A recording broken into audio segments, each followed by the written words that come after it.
ఇది ఒక ఆస్పెక్ట్. రెండవది తినే బియ్యం ఇవ్వకుండా. ఎందుకని? ఇక్కడ బేసిక్ గా ఒకటి ప్రజల్లో తప్పు కూడా ఉంది. 1,48,00,000 రేషన్ కార్డు ఉంది, 1,50,00,000 వేసుకోండి టోటల్ గా. ఇందులో పేదలు ఎంతమంది? 50 లక్షలు. మిగతా 1,00,00,000 మంది మధ్యతరగతి, ఎగువ మధ్యతరగతి. వాళ్ళకి అవసరంలా. ఎందుకు వాళ్ళు ఇది పెట్టుకున్నారు అంటే, వైట్ రేషన్ కార్డు అవసరం ఎందుకు ఉందంటే ఫీజు రియంబర్స్మెంట్ కోసం ఉంది, ఆరోగ్యశ్రీ కోసం ఉంది.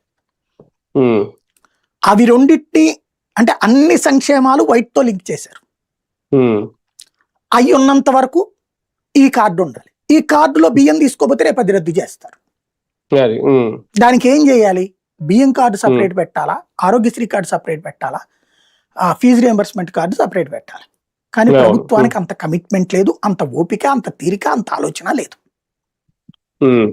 మధ్యతరగతికి కూడా ఫీజు రియంబర్స్మెంట్ పెట్టు, తప్పేంలే, చదువుకోవాలి. మధ్యతరగతి వాడు చదువు. ఇప్పుడు నాలాంటి వాళ్ళం డిగ్రీల దగ్గర ఆపాం, తర్వాత సరే ఉద్యోగాలు చేస్తా పీజీలు చేసాం, లా చేసాం. కానీ అదే రోజు నేను చదువుకోగలుగుంటే ఇవాళ ఈ గోళ ఉండేది కాదు. ఏ ప్రాక్టీస్ చేసుకునేవాడిని, చార్టెడ్ అకౌంటెంట్ గాను, లేకపోతే ఇంకోటి గాను. కాబట్టి ఇక్కడ మనిషికి అవకాశం ఇవ్వటం అనేటువంటిది ప్రభుత్వపు బాధ్యత. అది మిస్ అవుతోంది. లేదా ప్రభుత్వమే కల్పించాలి అట్లాంటి సదుపాయం. కల్పించలేకపోతే ఇంకెందుకు మిమ్మల్ని ఎన్నుకోవడం మేము? ఇది ఒక ఆస్పెక్ట్.